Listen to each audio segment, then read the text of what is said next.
This episode is brought to you by Marvel Studios Echo. All episodes streaming January 9th, only on Hulu and Disney+. Rated TV MALV. Viewer discretion advised. Maya Lopez has betrayed her mentor, the notorious Kingpin. Now on the run, she returns to her hometown to prepare for the biggest fight of her life. Don't miss Marvel Studios' hardest-hitting series yet. An epic 5-episode event. Marvel Studios Echo. All episodes streaming January 9th, only on Hulu and Disney+.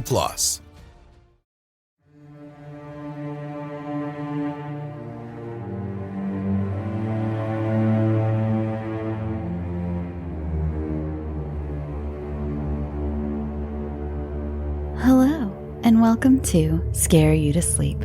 I'm your host, Shelby Scott. I hope you're doing well this week. I hope you've had your water. If not, I can wait. Go get it. I have a special treat for you all this week. Dark Owl Publishing was kind enough to get into contact with me about author John S. McFarland, and John sent me a copy of his book, The Dark Walk Forward, a beautiful and absolutely terrifying collection of stories. It was hard to figure out which one to read to you, so I decided to start with the first story of the book, which actually really grabbed me, and why not? I will also be reading one or two more from the book in the weeks to come, but of course, I want you to read the book for yourself.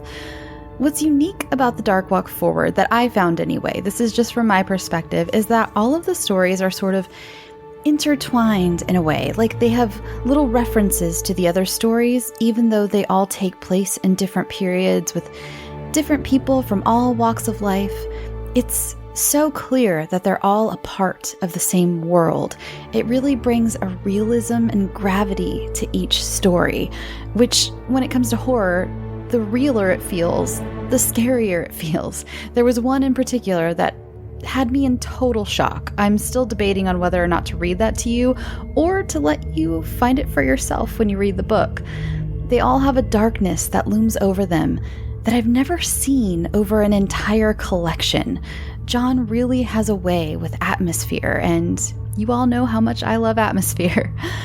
Okay, I've gone on long enough, so without further ado, by author John S. McFarland, this is The Little Dead Thing.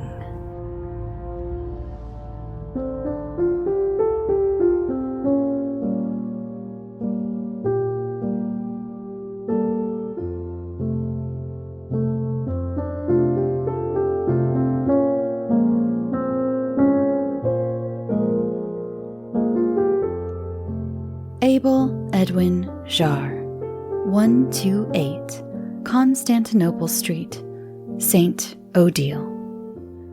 Mr. George M. Nance, 441 William Street, Pittsburgh. November 16th, 1922. Thursday. George.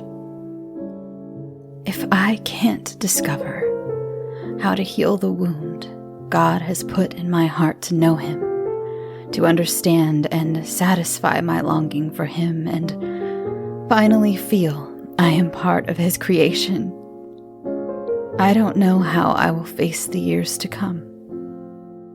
I'm sorry to make these ravings or musings the main part of my letters lately, and perhaps that is why you have not answered me in so long. But I find I can hardly think about anything else. You've heard this before, ever since Fismet. Before the war, I never questioned that I knew the heart and will of God. I knew God kept me apart and disconnected from the world for some reason, which would someday be apparent to me. So arrogant when you think about it, that any of us can understand the will of God. That day in Fismet, when the Germans finally crossed the river and that boy, that German soldier of maybe 20 years of age, who was carrying the flamethrower canister. Remember when the bullet struck the tank and the lad went up in flames? Remember how our boys cheered? It was a spectacle and entertainment.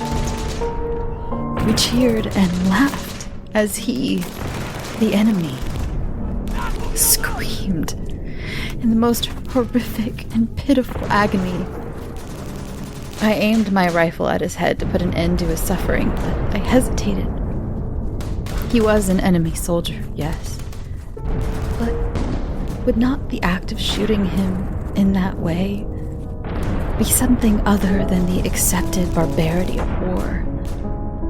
I knew, as the church says, I would have a murder on my hands, a mercy killing. This boy, who may have been raised a Catholic as I was, who only thought he was doing his duty to his country, must die slowly and painfully so that I may not have a mortal sin on my soul. Lieutenant Allen shot him, mercifully, so his immolation only lasted a few seconds. I killed 2 men that day. 2 I know of. Acceptably, as a protocol of battle. I shot them on the bridge, and they fell into the river. It didn't affect me more than putting my boots on in the morning. They were strangers, objects, targets, the enemy.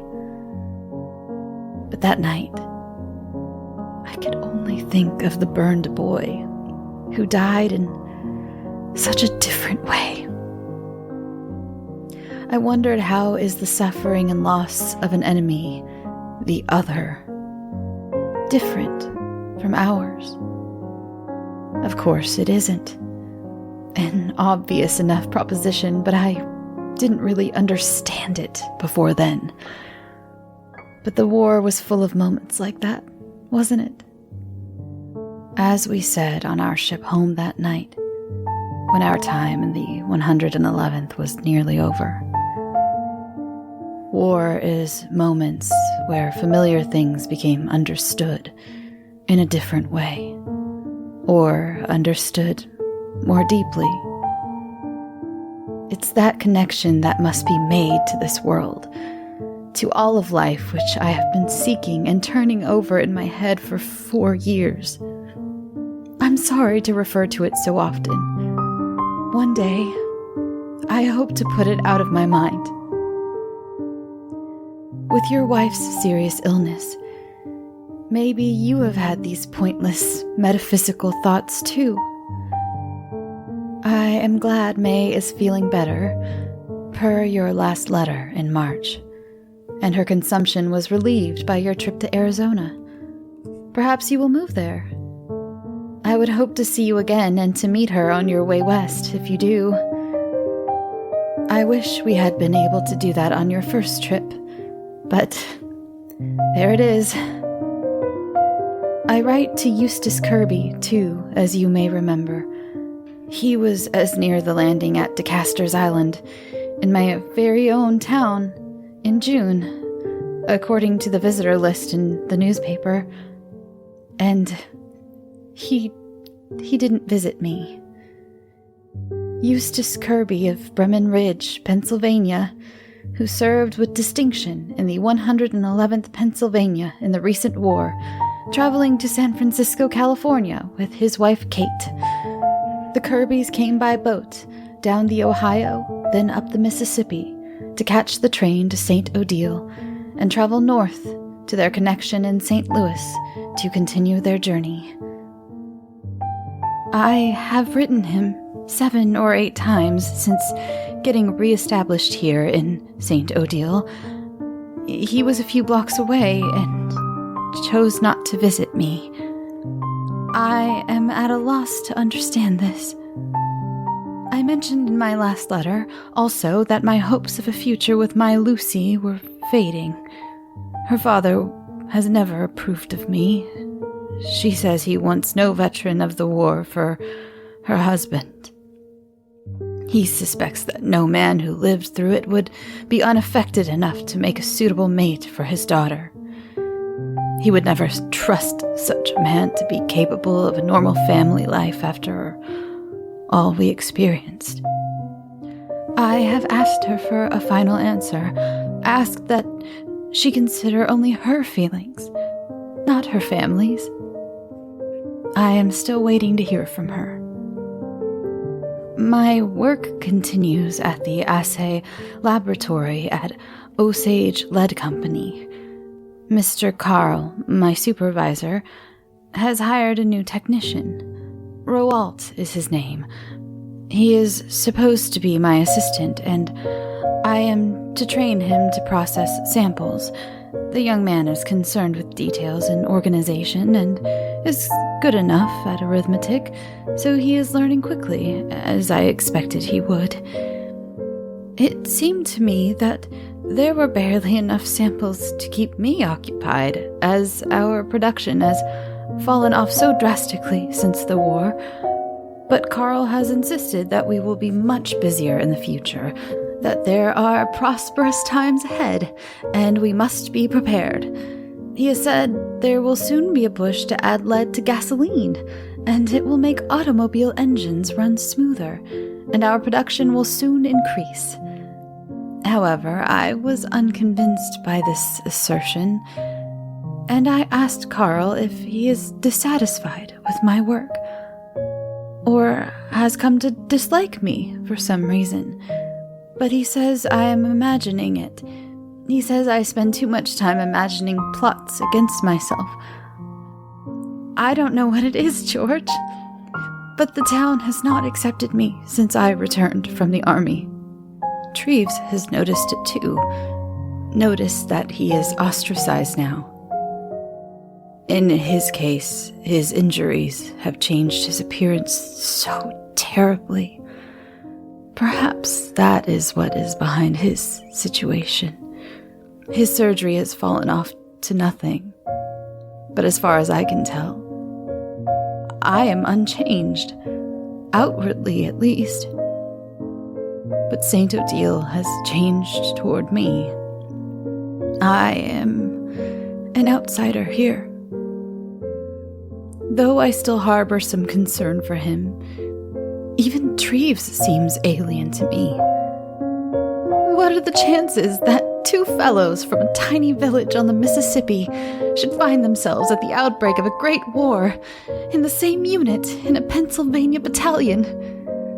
I would have taken no bet on it. You would think with that great coincidence and the unifying experience of what came after, we would be brothers or fast friends thereafter. But we hardly have 2 words to say to each other.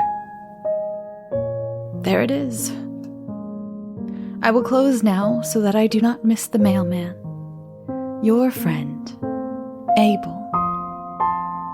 November 17th, Friday. George. I dozed off and missed sending yesterday's letter. Much has happened today. My suspicions were correct. Carl dismissed me this morning. He said my work has suffered recently, which I know is not true. He said Roalt can replace me very well now and at a lower rate of pay. And Carl is hiring a friend of Roalt's to be his assistant at an even lower rate. There it is. Dismissed. A veteran rewarded for his service. I had few personal things to retrieve. Collected my $7 in wages and walked the several blocks home to Constantinople Street. It turned much colder overnight, and the wind whipped in front of the river as I made my way home. I have saved $42, which might sustain me for a few weeks. But as I walk against the cold wind, I knew I must find other employment quickly, and that this new development will damage my prospects with Lucy even further unless I succeed. As I approached my front gate, I saw the ancient Mrs. Zell, my landlady, on the front walk. With some obvious repulsion, she was examining something on the ground near the porch stairs. She looked up and saw me and waved urgently for me to hurry to her. "I'll swear I've never seen such an ugly thing," she said.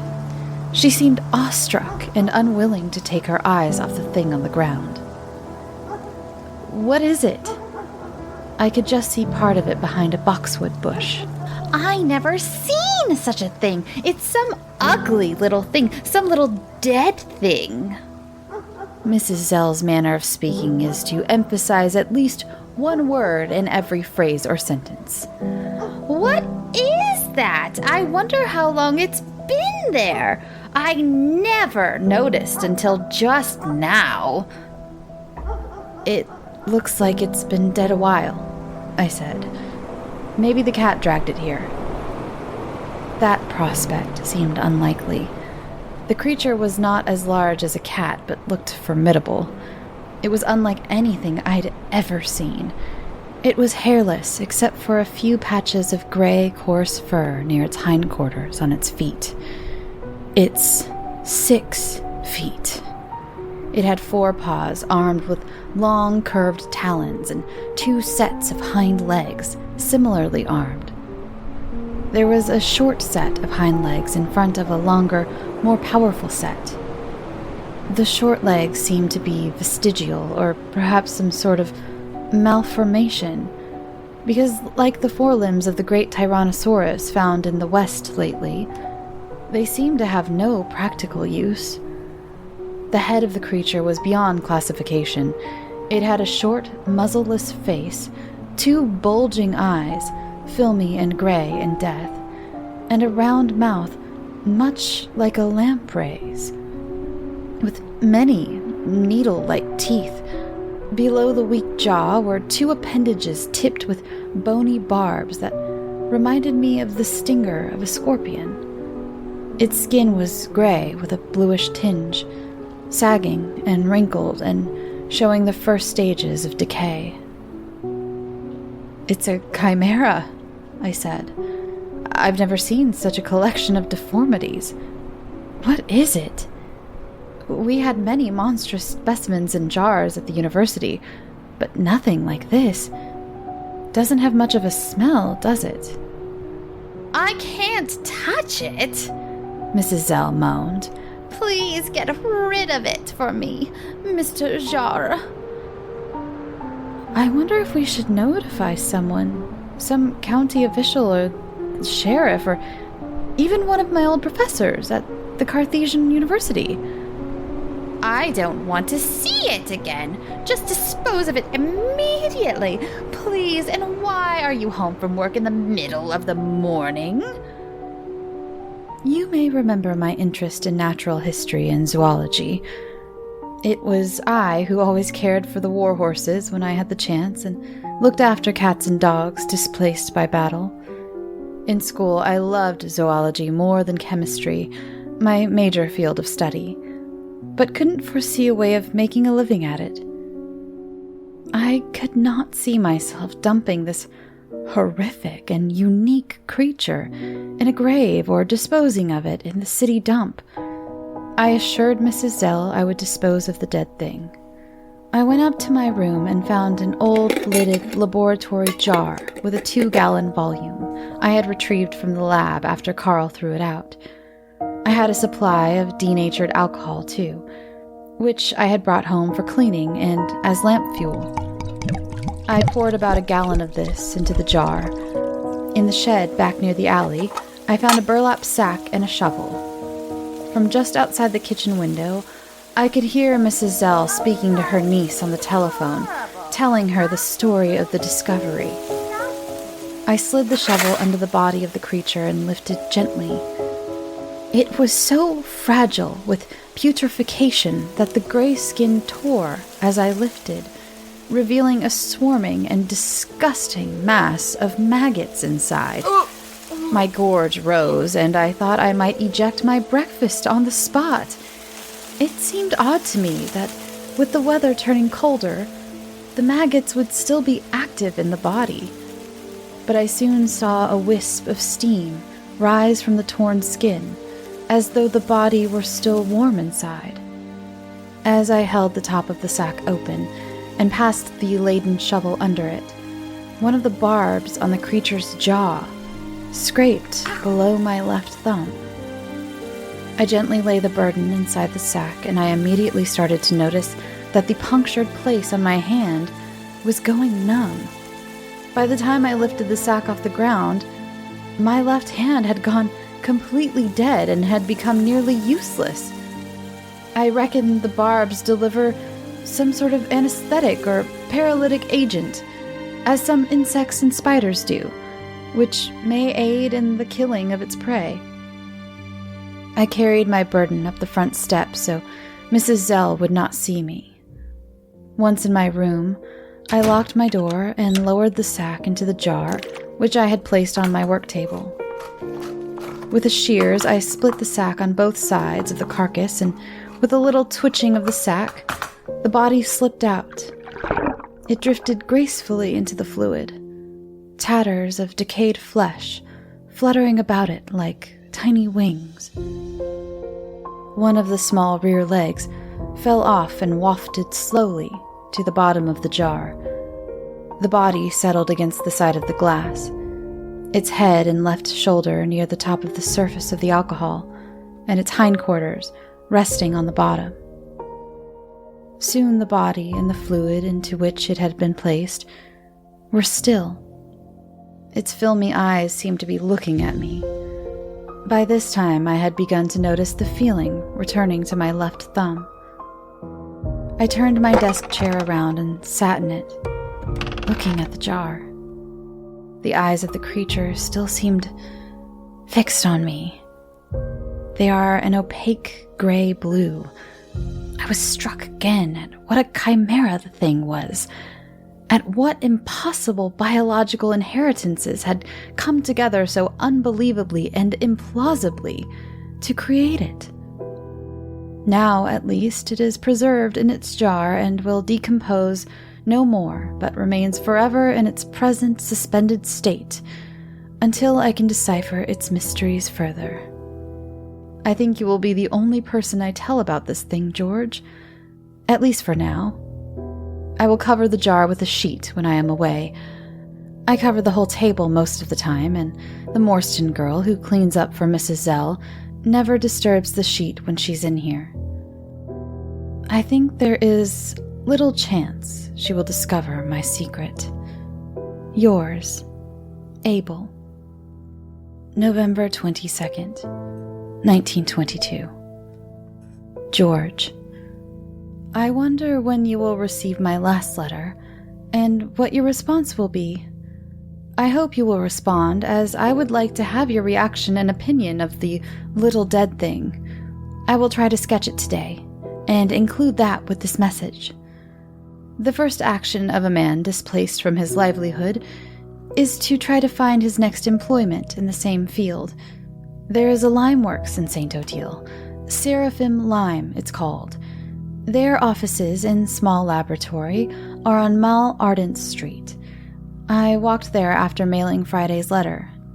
Mr. Arnott, who is in charge of the office and laboratory, agreed to see me, if grudgingly. His office is a glass-walled cubicle, and it was freezing in there. He asked me to sit in an oaken chair opposite his desk. His face was purple, and his corduroy vest could scarcely contain his stomach. "Abel Jar," he said. "I have heard of you." I am surprised. "Yes, I am in the Knights of Columbus, and one of my brothers there is Mr. Carl. Your former supervisor?" Ah. I felt my prospects here faded suddenly away. I am surprised my name should come up between lodge brothers. "He mentioned you Friday night, the day he dismissed you. He thought you might come here seeking work." I felt the anger rise inside me, but I did my best to suppress it. "So, he was warning you, then," I said. "He said you were not gregarious, not a joiner or a mixer. In fact, he said you have an argumentative and disagreeable nature. He mentioned you as a free thinker, an eccentric. He and I have had our disagreements. I am nervous, high-strung, as my Lieutenant Allen used to say, but I am not an atheist, if that's what you mean by free thinker, sir. Far from it. I don't see you in church. You're not a Protestant, are you? In which case, you are as good as an atheist. No, I was raised Catholic. I speak to God in my own way, a more personal way. In the war, I started to see God differently than I had before, and I saw that He wishes me to understand Him in a new light, different from the manner in which I was raised. That does sound a little eccentric to me. Arnott stifled a yawn. We all need the church, whether we know it or not. Those who think otherwise are mistaken.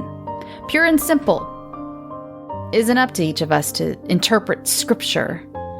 Then everyone would do whatever they wanted. You are a single man, yes? Yes, I have asked a young lady to marry me, but she hasn't answered me yet. If I get a position, perhaps. Carl told me you were in the 111th, Pennsylvania. How did that come about?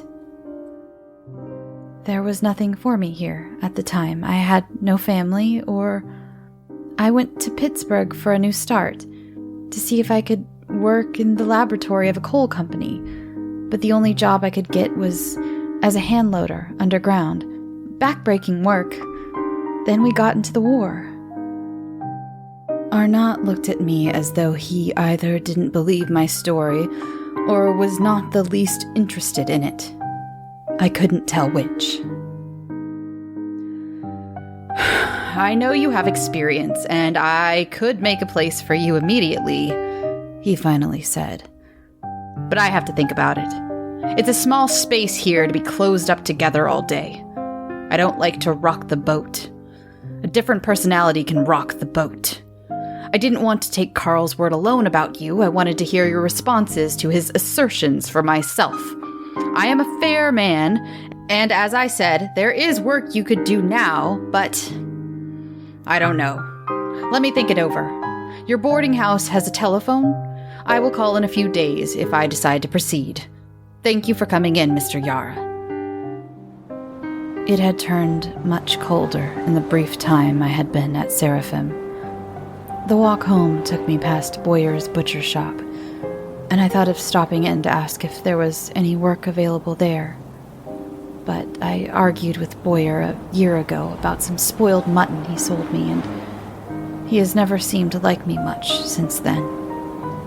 And besides, I was anxious to get back to my room to study the creature more and sketch it for you. Before I could get back home, it began to snow. Large, fluffy flakes that quickly blanketed grass, trees, and the brick, stone, and iron fences and gates of St. Odile. I stood on the front porch of the boarding house watching the snowfall. I was transfixed by the look of it, by the beautiful silence. And only when it struck me how cold my face and feet were did I realize I must have been standing there for a very long time. I find that my attention wanders more and more lately, and I often forget what I am about. Back in my room, I uncovered the jar, and for all the world, I could swear that the creature had moved a little. Its head seemed deeper below the surface of the alcohol, and its left forelimb wasn't in the same position as before. Its eyes had seemed to move too. I stared at it in mild disbelief for fully 5 minutes, but I detected no twitch or tremor. The animal's filmy orb seemed to be looking deeply into my own eyes. As I stood looking down at it on the tablecloth, it was peering directly at me. When I pulled my chair next to the table, sat, and looked again, it was still looking at me. I sat as still as I could for 30 minutes and didn't take my eyes off of it. I saw not the slightest suggestion of movement. I removed my sketching diary from my desk, found a pencil, and started to draw the thing. As I sketched, concentrating on getting just the right curvature of the odd skull, in my peripheral vision, I thought I perceived the creature twitch slightly. When I looked directly at it, I could see that there was some little disturbance to the liquid in the jar, but saw no sign of change to the creature. The snow continued to fall heavily. There are but a handful of automobiles in St. Odile, and I could hear that one of them had become stuck in a snowbank on the street below. I looked out my window and saw the yellow Packard of Robert Dufresne half buried in a drift, tires spinning uselessly. This was the same Dufresne I mentioned in a letter of last spring who objected to my membership in the St. Odile Ethical Union and was solely responsible for my rejected application. He got out of his car and examined his predicament. The solution, of course, was a push. He was in need of someone to push him out. After a second, he glanced upward and saw me looking at him from my window. After a few seconds more, when I was sure he recognized me, I turned and resumed my seat. Did I do the wrong thing, George? It was spitefulness, wasn't it? It was a prideful and vengeful sin, and I wish now I had done otherwise. I heard a rustle of paper behind me. I turned to see that Mrs. Zell or one of her girls had slipped a note under my door. It was from Lucy. It read, "Dear Abel, my family has helped me realize that the affection I have felt for you for the past year is more in the nature of friendship than romantic love. I am honored by your proposal of marriage, but given the limitations of my feelings for you, I know it would be a mistake to accept it, one which we would both soon regret. In addition, we have heard of your being terminated from your job, news which further sullies any notion of a comfortable future with you which any woman might entertain. My greatest wish is that you find a lady who can return your feelings in kind. Thank you for your attentions to me, and best of luck. Your friend, Lucy." So, there was my answer. I am a poor prospect, and it seems she never loved me anyway. I always suspected as much, and her note came as no great surprise. Still, it was painful to see it written out like that. I will go for a walk in a little while and try to clear my head or distract my thoughts, whichever seems more appropriate at the time. I sat back down at my desk. I added a few finishing touches to my sketch of the creature. Satisfied I had reproduced it accurately, I will include it with this letter and get it in the mail to you. Sincerely, Abel. December 4th, 1922. George, it has been so long since I've heard from you. I check the mail anxiously every day and with some excitement, yet nothing comes. Of course, Mrs. Zell knows of my unemployment now. She has said that if I have no new job by the end of this month, she would prefer that I find other lodgings because she has no place for transients, as I will shortly be. No house will take in an unemployed man when I am put out of here, so it is becoming almost certain that I must leave town. Yet I start every day with more hope than the day proves to warrant. There is expectation of some boon or positive helpful thing that could happen, but what that could specifically be, I cannot define. All I know is that no such thing does happen. Every day is the same.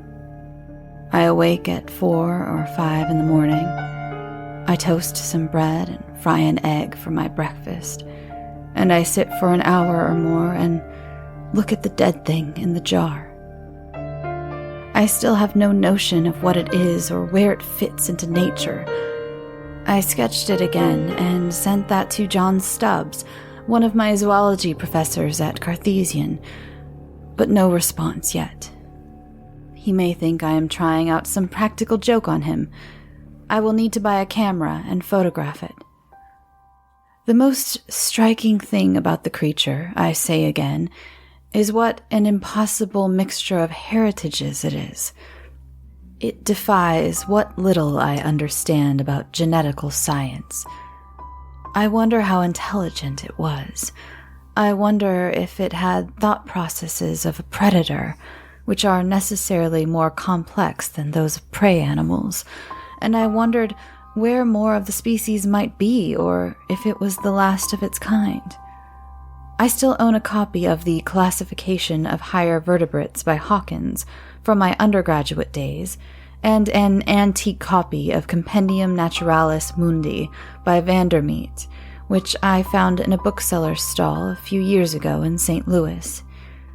I found nothing in either of these which in any way corresponds to my creature. I walked to the small St. Odile Public Library on Bucephalus Street, but their sad collection of volumes on natural history also contained no reference or image of anything I could relate to my animal. I hope that Stubbs will take an interest and help me with this. Perhaps my letter will induce him to come look at it, as I can't quite imagine carrying the jar with me on the train. On my way home from the library, I asked for work at the bakery and Broussard's pharmacy, but was given no encouragement from either. Back at home, I clipped tatters of flesh from the creature in 3 different places and had prepared slides for such a time when I may have access to a microscope and examine them in detail, or send them to Stubbs for examination. I watch the thing, and watch it. Sometimes, for a moment, I am distracted by something, perhaps something I have never noticed before in my surroundings. Something unextraordinary elsewhere in my room, like the smoothness of my desktop or the weight of my pocket watch or penknife, or even rereading Lucy's note, and my attention wanders. It is only at those times that I think I notice that the thing moves, almost imperceptibly. If there is some spark of life in it, and it wishes to deceive me, it is failing at that. Because I know what I am seeing is real. And at night, in my bed, when the room is dark, I sometimes think I hear the movement of liquid, a slight sloshing sound, but I can't be sure about that. At those moments, it seems there is no other sound in the world, no human activity in the street, no animal noise or boats on the river, nothing but the sound in the jar. That liquid sound. A terror strikes me that if the thing would turn out to be alive, the lid of the jar could not contain it, and in the dark, while I sleep, it could be abroad in the room with me. By the time I get the light on to investigate, there is nothing to be seen. Then, I must take some of my bromide to settle me into sleep again. December 5th. I have started to duplicate everything I have written to you in a journal. I wanted to have my own copy of this experience, otherwise it may be lost. It seems less likely every week that you will ever answer these letters. I should start packing my things, but most days I don't have the energy or concentration to do it. Mrs. Zell hardly speaks to me at all now, except to remind me of what day of the month it is. I told her I have inquired at most of the other boarding houses in town, but they either have no room for me or do not want me. I continue to have no luck in finding any kind of job. Since my dismissal from Osage Lead, my reputation has spread across town. An undeserved reputation, an unfair one, I hope. I should consider moving to St. Louis, or maybe back to Pittsburgh. The society of this little town is closed and unwelcoming. Humans are social creatures, and when an individual is ostracized by his group and cast out, it leaves an emptiness in his soul which defies description. There is no more certain way to kill a man than that, I think. I have a little more than $30 to my name. Yes, I should begin packing, but sometimes I don't think I move for hours at a stretch. From time to time, I wonder if I should go out or stay in. I ask myself where I would go if I went out. If I went out, I would pass men in the streets who have wives and families, friends and co-workers. Yes, they have all of those gifts from above. They have a place in the order of things, the clear and well-understood blessing of God. I will not have my Lucy, nor anyone else, most likely. No, it seems to me now. But none of those men have what I have. None of them have this secret. I stare for hours at the thing in the jar because now I know. I am sure it must be watching me. I want to see it move directly, not suspect it has moved. I want to know unambiguously that there is some little glimmer of life in it. I possess this thing. I have a connection to it, and no one else on earth may say that. If my prospects are few and unpromising, maybe there is some way I can exploit that connection or use it to secure some livelihood, some sort of future for myself. This creature was put in front of me for a reason, surely. Finding it, classifying it, and describing it to the world is obviously what I meant to do. Most of the time, I'm certain of this. Other times, I am not so sure. Maybe exploitation of this animal would be wrong. I am a private man. Maybe God put it in my way because I am so private. Maybe God's plan for me in his creation has always been with regard to this creature. It is so hard to know what God wants. Why would this responsibility be given to me? The only reason I can imagine is that this is the answer I have been seeking these 4 years. I just have to understand it. I will go to sleep now. The silence is what is so oppressive. Any little sound can become frightening, can seem to be a threat or be distorted by my imagination. Did I hear the lid of the jar move? Did I hear the movement of liquid? If I hear activity on the street or the sounds of other people in the house, the troubling sound is masked or hidden. There's nothing of that now. So I try to sleep so I will hear nothing that will unsettle me. Tomorrow, I will pawn anything I still have which may be of value and pack my things. I will buy a train ticket to St. Louis. It appears I must go to St. Louis. Later.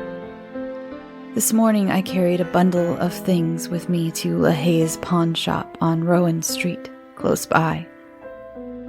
I took some trouble to bring some lidded jars and an old burner and even my copy of Vandermeat, which I thought might be of some value. LaHaye scowled and studied the things and in the end refused to buy anything I had brought. Now what am I to do? I will soon have no place to live and no means of establishing myself elsewhere. Afternoon. George. The creature moved. Just as I was awakening from a nap, I saw it clearly and without a doubt. It twitched and some white particles floated up from the tear in its skin. A stab of terror shot through my stomach as I watched it floating in its liquid until the ripples of the jar subsided. Slowly, I got out of my bed and approached it. Now, its filmy eye did not seem to be watching me, but only staring vacantly at the wall behind me. As I neared the jar, I could see that the white particles which had floated up from the tear in the creature's skin was bitten off fragments of the maggots I had seen inside it the day I recovered it from under the bush. Slowly and carefully, I lifted the heavy lid from the jar and looked down at the thing inside. I looked into the torn flesh of the back. The tissue inside it was nondescript blue-gray confusion of subcutaneous fat and muscle and collapsing gray blood vessels. But something else beyond these caught my attention. It was a familiar shape, but one I could not quite define or make sense of. Suddenly, the shape quivered and slid downward across a glistening and awakening orb. It was an eyelid, blinking across a yellow, sensate eye. I withdrew in horror and disgust across the room from the thing. I stood at my window looking back at it, trying to understand what I had seen. I was breathing frantically. I tried to steady myself. After a few moments, I approached the table again. Slowly and tentatively, I looked down into the jar. The tear in the dead creature's skin was a little wider and cleaner now, and I could see that this was so because the smaller one inside had eaten away the edges of the wound. Shivering with revulsion, I looked at it, and in a moment, its minute wriggling and writhing to feed revealed that it was an immature version of the dead thing, which had served as its host. I clapped the lid back on the jar and withdrew again to my window. I sat at my desk, never taking my eyes off the jar.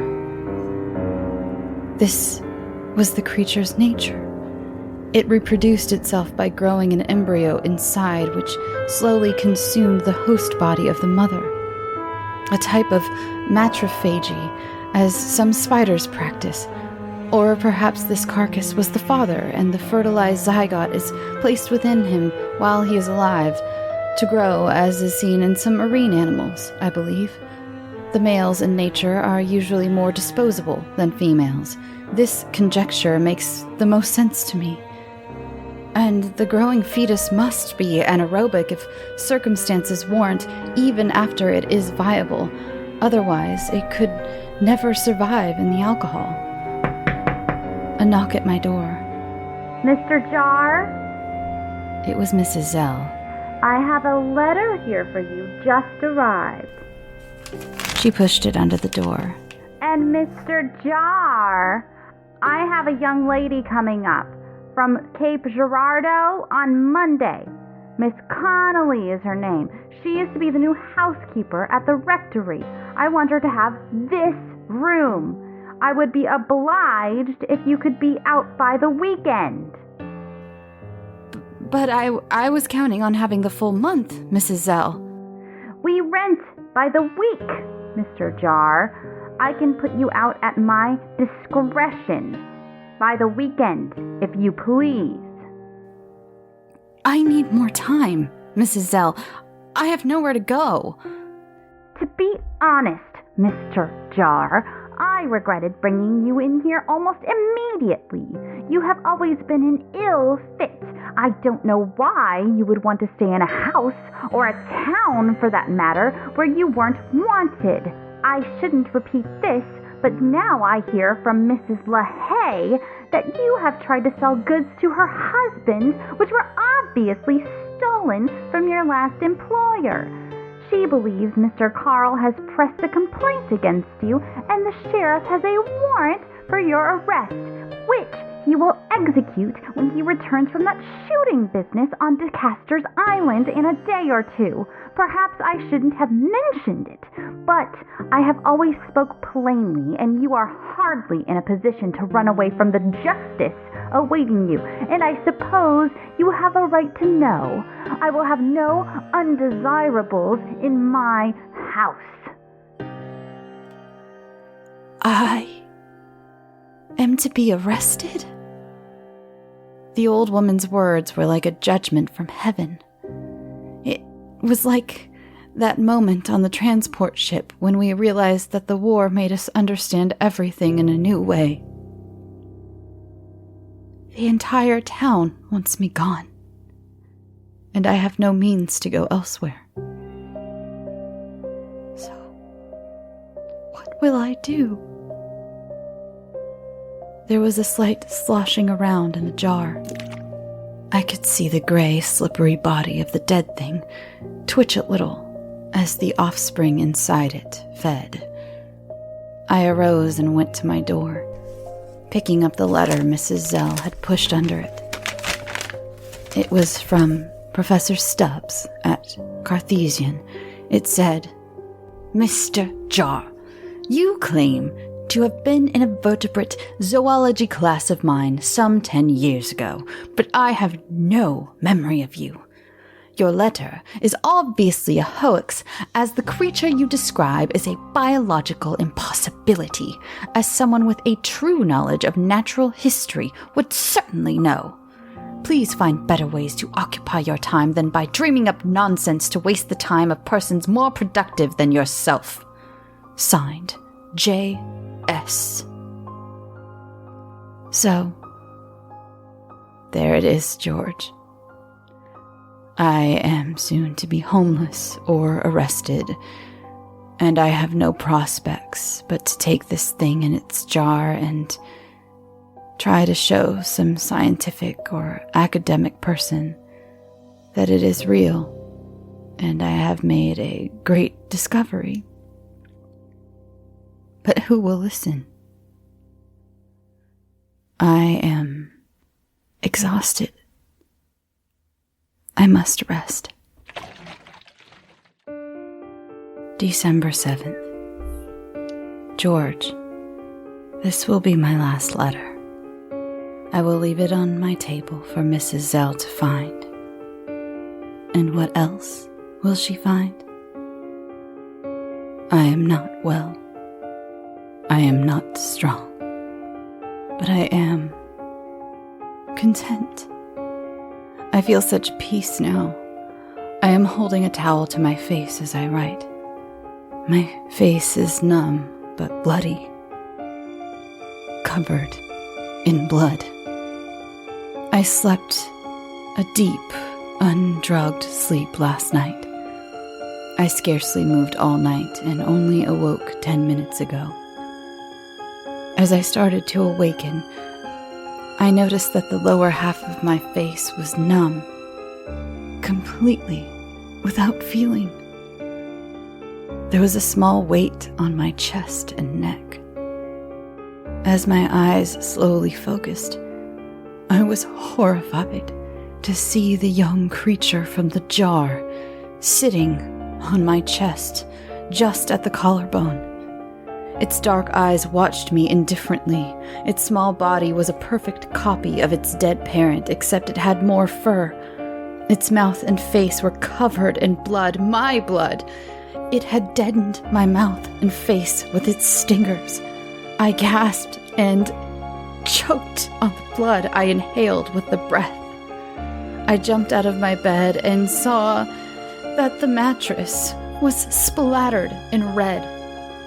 The little thing fell to the floor with a soft, flopping thud and seemed unhurt and unperturbed. I pressed myself to the wall and moved away from it to my front door. I opened the door and, looking out into the hallway, I could see no one was about. Mrs. Zell was probably downstairs, and it was too early for the Morstan girl to come and clean. I slipped down the hallway to the lavatory and turned on the light. To my horror, I saw that my lips had been eaten away in a ragged pattern, revealing bloody teeth within. A little cry escaped my tattered mouth, spattering blood on the mirror. At first, I could not think of what to do. I could not think of calling Mrs. Zell or returning to my room. After a few minutes, I made my way back down the hallway to my door. My fear and sense of revulsion had suddenly subsided. Now I could not define how I was feeling, except to say there was no panic. I was suddenly calm and clear-headed. I opened my door and edged into my room. The little creature was still where it had fallen, and seemed completely oblivious to me. I watched it for many minutes. It was cleaning the blood from the edges of its mouth. It seemed so purposeful and focused on its natural function, on the undoubted, perfect fulfillment of its nature. Its God-ordained purpose, as the Bible says. I don't know if I smiled at it or not as I peacefully watched it. If I did, it would not have been recognizable as a smile. I locked my door and braced my one dining chair against the knob. I sat at my desk and wrote this account for you. This action, this perfect, natural action had begun, and I must not interfere with it. I am filled with the love of God at this moment, and so grateful for His blessing. George, my friend, or one whom I once thought of that way. A deep, deep sleep is what I needed, and I may better comply with my part in this. My bromide powder is on the table.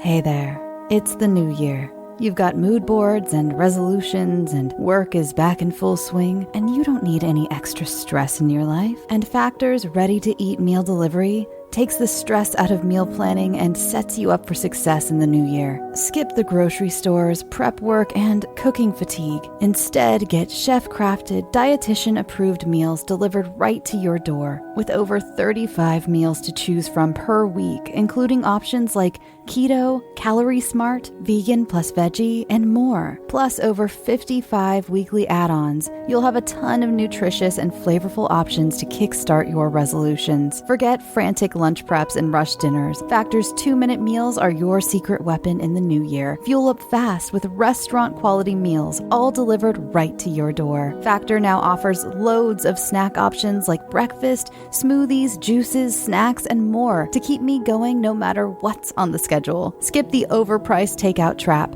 Factor is cheaper and way more delicious than takeout. Get chef-crafted, restaurant-quality meals delivered right to your door. They are ready to heat and eat in just 2 minutes, which means more time for you. Need a special occasion meal? Gourmet Plus is the perfect solution if you're looking for fast, upscale options done easily. When things get hectic, Factor is flexible. Change up your order every week with plans from 4 to 18 meals per week. Or pause or reschedule your deliveries anytime. Stress less over meal times in the new year. Factor's no prep, no mess meals free up time otherwise spent on shopping, cooking, and cleanup. No more wasting time in the kitchen. Not only does Factor offer fast, simple solutions when I'm too busy to cook, they also help me stay on top of my goals. With offerings like Protein Plus and Keto, I can stay on track. This is definitely going to come in handy for my New Year's goals. Factor has everything I need for a week of flavorful, nutritious eats.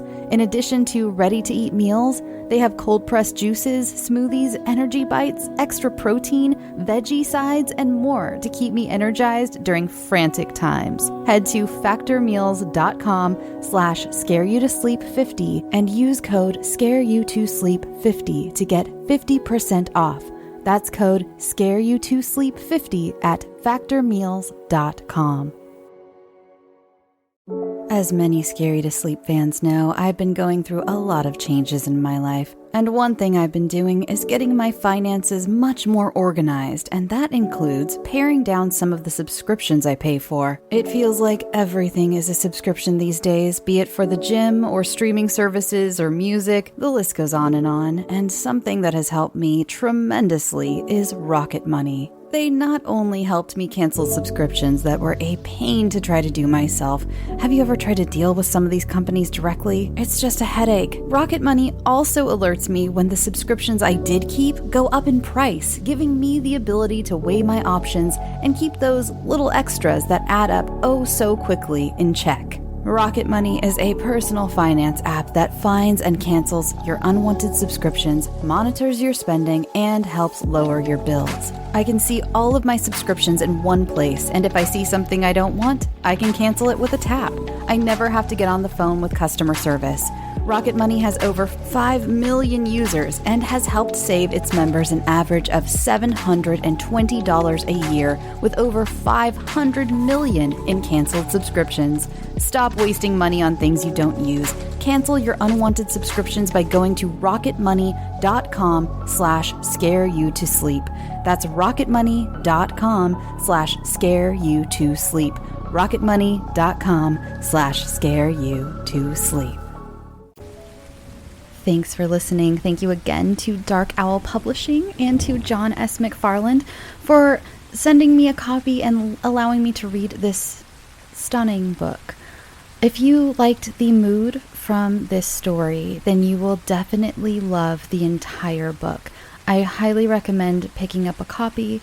Seriously, it's hard to explain how this beautiful darkness penetrates every single story in such a unique way. Like, reading this one and listening to this one, you think you're going to know kind of the vibe of the next one. You don't. I promise you don't. You know the feeling. It's going to be the same gloominess, but it's not the same story whatsoever. And you will stop. Some of them make you angry. Some of the stories make you sad. Some of the stories make you want to sleep with the lights on. But they all have this, I can't really put my finger on it, what it is that connects them all. And then, honestly, even in this one, there were references to other stories, but you just didn't catch them because you haven't read the whole book. This is a book I will probably read a couple of times so I can read or catch every single little reference. It's really amazing. It's interesting. I don't know how he kept up with all these little strings attached to each story, because they're very small little things that really get your attention, and you're like, oh my god, this was going on at this time and that was happening then. This person was mentioned in that story, but as like a throwaway character, as someone's cousin. It's amazing. It's really well written. I am so happy and so grateful to have received it. Go follow the show on Twitter, Instagram, join the Facebook page. Please answer the Facebook questions. It just makes it easier. We're really the group is growing a lot. We're at about 3,000 people right now. So we're really trying to keep all the, like bots and people selling Avon out. I don't know. God, I just dated myself, didn't I? Wow. Please tell your friends about the show. I would love to keep working with Spotify, and I would love it if they renewed my contract. So please help me grow the show, help the show be great so I can keep giving you this quality of story and bringing you these cool, books and stuff. So yeah.